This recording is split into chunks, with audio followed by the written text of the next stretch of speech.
Welcome back to the AI Ripple Effect podcast, everybody. Today, we are lucky enough to be joined by Naresh Rao, who is a CIO and CDO of a new initiative that's currently in stealth mode, and very exciting it is too. So we're very lucky to have Naresh with us. Naresh, welcome to the podcast. Well, thanks for having me. I'm really excited to be talking to you. It's an interesting time, and I think we're at an inflection point. Not nearing, we're at an inflection point where there are lots of capabilities, and I personally think done right, we'll see a quantum leap in capabilities. And then if you throw in quantum computing, which is becoming a little bit more of a reality every day, there'll be another quantum leap. So we're going to be lucky to literally have two leaps, one after the other. So almost like a triple jump. Yeah, exciting times. So listen, I know you and I already had a chat, and fascinating background, but why don't you share with the audience a little bit about your journey to where you've got to today, a little bit about at a high level what you're currently doing with your stealth business, and what kind of services you plan to provide. Okay. From my background perspective, I have a master's and PhD in operations research. I was very fortunate to get my undergrad from IIT Mumbai. And then I have an MBA from MIT Sloan. So I've learned a lot from the best. I'm not saying I'm in their league, but also had great mentors throughout my career. And one of the things that I focus a lot on, thanks to this journey that I've been on, is that I focus a lot on technology. So I'm a geek wannabe, not smart enough to be a geek. And I'm also, because of the MIT Sloan thing, I have a focus on numbers. So to me, people can say things work, but to me, finally, it has to show up somewhere in somebody's bottom line. And I have four lenses through which I view. Either you're increasing revenue, dropping costs, increasing customer sat, which is, again, a quantifiable number. You're increasing profits, which is related to the first two, but sometimes people like to have it separately. And then also, I think the other one which people miss out is increasing your team's efficiency, so those are the things I typically view all initiatives through. And on my journey, what I did was, again, I would love to say that I was smart enough to have had a vision for all this, but think of me as the Forrest Gump of digital transformation. So what happened was I learned very quickly that it's important to educate your team, both internally and your clients or people you're going to be work with on technology. Once you do that, that makes everybody work together because the technology right now, especially when you're on the cutting edge, you need everybody to work cohesively. And I've worked with companies like Lockheed Martin on their most advanced fighter planes, the F-22 and F-35 in the sustainment programs. The F-35 sustainment's projected to be and should be by now about $100 billion to $200 billion business overall. So we're across all the partners. And then I also worked with Huawei and ended up at Huawei and was fortunate enough they created a role for me there. And there I learned personally that data is basically the magic maker in this. If one of the reasons technology hasn't lived up to quote unquote its full potential is the lack of understanding of what data is, how data moves, etc. Think of it as everybody says it's oil. Oil takes a lot of refinement. You have to get it from the right source. The provenance is important. The same things apply to data. I have been successful because I've worked with people who are smart enough to nudge me in that direction, whatever it is. But I am actually disappointed at the success rate because they claim that digital transformations have a success rate of between 10 to 25% based on studies. This is McKinsey and IBM. You throw all of them out. And it should be, in my opinion, 90% no excuses. So my goal right now, so I have two goals. One is I'm working on a stealth mode startup where we're trying to bring these technologies into the healthcare space and have them make a quantum leap in their capabilities, because this is one space which has been held back for various reasons, regulatory, cultural, it's fairly complex, etc. And there's legacy knowledge, etc., which makes people hesitant to move. But we think by incorporating these capabilities, we'll be able to bring a quantum leap in what's being offered. We see it as a win-win to clients, patients, to hospitals, everybody, by doing it faster, cheaper, better. That's the way we see it. My second thing is I've been fortunate enough to be considered to mentor some nice people, and they encourage me to educate people, if that's the right word, but at least share my experiences and my perspectives. And so I offer some free classes on digital transformation. It's absolutely not intended to monetize, etc. But we teach how to run digital transformation literally at a quant level. So we teach algorithms, etc., but also how to apply them in real life, not something like, so it's not classroom based. It's literally you leave the class and you should be able to apply it at work.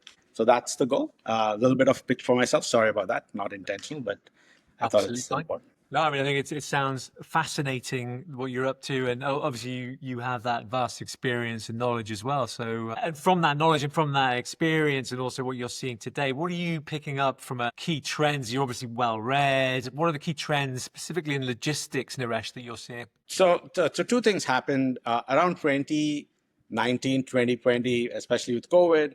Supply chains, the aspect of resilience came up for the first time. So people started saying, oh, my supply chain's broken. So there was a lot of focus on modernizing supply chains. I think that a lot of that was misdirected and they didn't see the gains that they were expecting, which sounds negative, but actually what happened is a lot more people got interested. Now, that's the one big positive that came out of it. But the other thing that happened was that there were lots of companies that stayed away from the leading edge because they were not sure. And many of them were private equity funded companies, which you expect a return very quickly. It has to be very definitive, which I absolutely admire. And so now they are getting interested in it, but they are very key on getting results. So I think right now, if a company wants to make this leap in for a digital transformation, leverage all these technologies, I think the technologies have matured. I think what they want out of the system has become clearer to them. And I think that the amount of information that's available just through companies offering it, you think of Databricks, Google,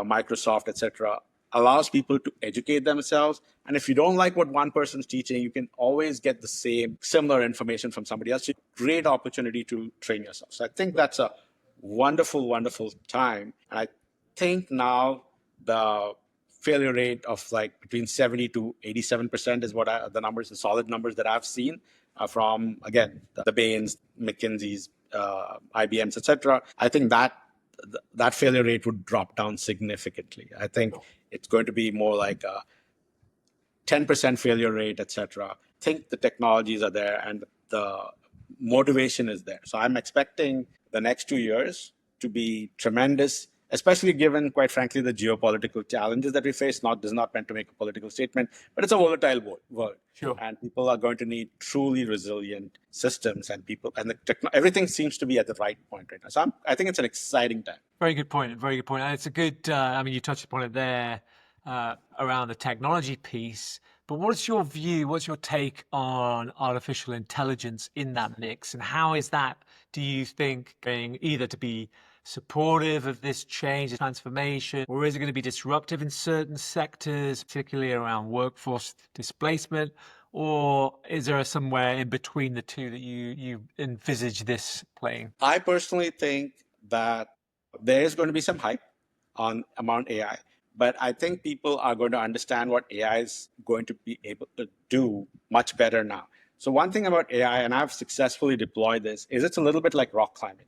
Yep. Everybody keeps thinking. So think of one of these great exercise systems, right? You buy all this, and you're not going to be pumped up. If you can't do a push-up, you're not going to be able to get a cable machine and do 250-pound bench press or 350-pound bench press, right? Or in kilos, if you prefer, 100 kilos. But that aside, my point is, I think the approach to leveraging the technology is going to become much more mature, and it's going to be like rock climbing. You build in a capability, you get your data, you understand your data, you clean up your data, and then you build a capability on top of that, and you build that. And we actually teach that, but again, not trying to make an advertisement for what I'm saying. But my point is, now the data issue is going to be addressed in a more comprehensive way because you have technologies now, not an advertisement. So I'll mention all the competing companies, Snowflake, Databricks, and then even AWS, and all of them are data-centric. And you can see from the market sort of realizing that there's something there. And I think the data issues be one of the fundamental things that they're addressing. So I personally think that the AI that results in numbers, etc., that's going to be the ones that are going to be associated with success. That's the first point. The second point is, remember, AI gives you insights. So you can tell, hey, there's going to be a huge spike in demand, but that doesn't make a decision for you. So the role of optimization, which has always been there, it's going to be one level above, because now you're going to have many more insights, and you're going to have to make a decision on that. So there's an optimization or decision-making process where large-scale computation, again, which is easily available now, which wasn't available maybe 10, 15 years ago, that's going to be there. Now, the third part is this thing about generative AI. Is it going to fundamentally change it? And actually, Professor Levy from MIT wrote an article in HBR, and I commented on it today. So generative AI, remember, it's text related. So if you go to the fundamentals, it's not going to fundamentally change the computation part of it. However, it's going to allow you to build things through agentic AI, et cetera, to build things faster. But again, it's not going to be comprehensive. So I think one thing that, if you ask me what's going to be the secret of success, there are going to be three flavors. One is understanding the technology, understanding what agentic AI really is. Second is understanding your data, which again, the technologies are there to enable you, but you still have to understand what part of your data is more important, because people don't understand that. All data is not the same. And I think that there's some, on reflection in everybody, I mean, it took me several years probably, but I think most people will get it in like maybe a day of reflection. The third part is educating the user, because if you're telling somebody, you're giving somebody a Lamborghini and it has 7 gears, and you're telling somebody, hey, I replaced this thing and now you've got this Lamborghini, aren't you happy? Well, you have to know when to go in 7 gears. Sort of like the scene in Pretty Woman, where the guy is given this thing and he's grinding the gears, right? So Richard Gere's grinding the gears. But my point is, those are the three things that are going to be there. So I think agentic AI is not there yet. It's the hype right now. You look at it, and it's even SAP's gotten into it. And I think that's going to be there maybe 2 or 3 years from now. But if you understand it, you can be at the cutting edge in maybe a year and a half. And I think everybody else would be there. Let's say people who are trying to follow the leader, don't want to be at the cutting edge. Maybe in 3 years, they'll be able to build it. But that really fundamentally takes away, one of the fundamental costs of any digital transformation is integration. And it's going to fundamentally reduce that cost by about 50%. Yeah. No, it's a Sorry great. if I went on, but I hope No, that's very interesting. I think, you're right. Those areas of getting control of your data, understanding the tech. But I guess for smaller companies who maybe don't have the resources to get into that, they're going to need assistance. And I think this sort of abstracting from some of the complexity is going to be also advantageous to them in getting on board and engaging with generative AI. So I think you're right. It's a very good point around making sure that you focus on the data. But also, I think for certain companies not to be left behind, you need help in doing that. And maybe that's where partners or training as you offer yourselves in your business can help in that process. So on the perspective of you and business, say the stealth that you're creating, what have been the key challenges that you've encountered, say, over the last 12, 24 months? And how have you overcome those, Naresh? Well, among the key challenges is people often don't understand the technology, and they just assume either have a very simplistic view and say the technology can solve everything, or people don't understand and technology will not be able to solve it. So it's literally polarized. We hardly get people in the middle who understand that it takes some amount of domain knowledge to build something, and at the same time, some amount of technology knowledge there. So that's the big challenge that we face, is that it's usually in both situations, it's because people aren't fully aware of what goes into it. I think if the moment that they understand that, they will actually have a better appreciation for, and that's not just in what I'm trying to do, in anything, they will actually see a massive ROI, because they will be able to invest in those technologies which can get you an ROI in 3 to 6 months. I personally believe AI can get you ROI in 6 months max. Yeah. Okay. I really believe that. But you just have to buy the right thing. You have to, and you have to make it a business-based decision. As I said, viewed from one of those lenses. It has to address one of those areas. So just buy. I actually knew a company which bought 4 separate technologies, and there was an intersection of about 40% on each of the technology. That I said, why are you doing that? And they just went the entire range because it had done really well. They just invested, which I thought, and they actually, I can confidently tell you that without mentioning the company, I think they probably burnt easy 50 million. Easy. It works, maybe they've got that capital to spend, who knows? They did at that time, there was a fear of missing out kind of thing. But My point is, you now companies, especially the small to medium business companies, an investment in themselves, forget externally, just investing the time. So is it going to be a 40-hour week? I'm telling you right now, no. It's probably going to be a 60, 70-hour week for a period of time, but you will get huge returns on that. So I think investing in understanding what the technology is, how LLMs work, etc. And there are fantastic videos. IBM has some great ones. Databricks has some good ones. I mean, almost every Google, all of them have great training material. Seriously, invest in that. Not so much as for a job, but at least to understand the technologies. I think you would see a significant. You would almost immediately identify an opportunity across maybe 30 to 60% of them to deploy them and see some benefit. Recognize that don't try to build the palace. There might be some rooms, etc., which you might have to destroy, but you will recover your investment very quickly. Sure, sure. And what about you guys in your healthcare startup? Are you looking forward over the next 12, say, months? Are you leveraging LLMs and generative AI in what you're doing? We are actually leveraging a cloud-based technology for speed of collecting the data and responding to it. So there is a speed aspect to it because it's a real-time system. And then for error and more importantly, fraud detection, because anytime you say healthcare, there is a possibility of fraud. And remember, the kind of fraud varies by country. In the US, it would be Medicare fraud or drug, getting excess prescription. In certain other countries, it's overcharging, et cetera, and not having the information consistent. So we're looking for error and fraud detection in real time. So that typically is not so much LLM based. It's more on a quant based thing. So outlier detection and then optimizing the response to it. When is it worthwhile to respond to something? Because you can't respond to every single small blip that you see, right? Sure. Figuring that out, but having a considered response in real time, that's going to be important. So that's what we're really focusing on right now.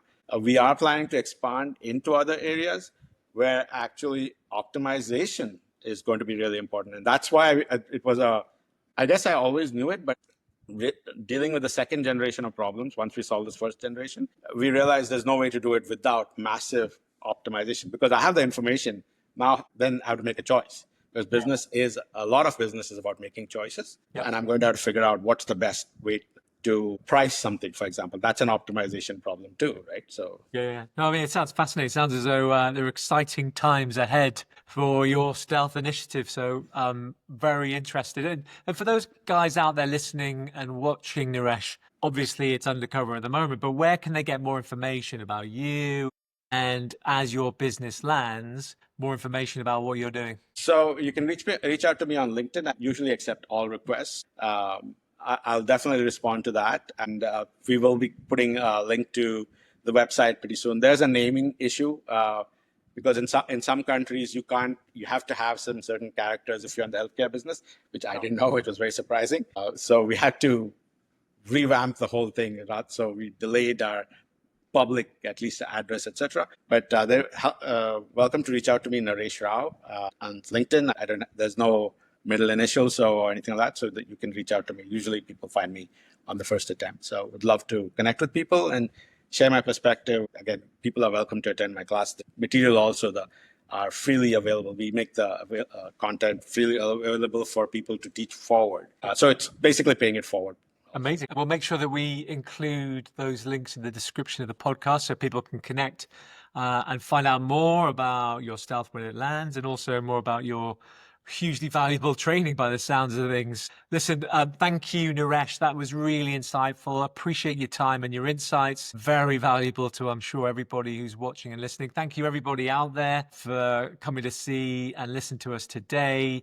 We'll see you in the next episode of the AI Ripple Effect podcast. For now, Naresh, thank you for joining. Thank you, Adrian, and thanks everybody for listening in. I really appreciate it. It's been a pleasure.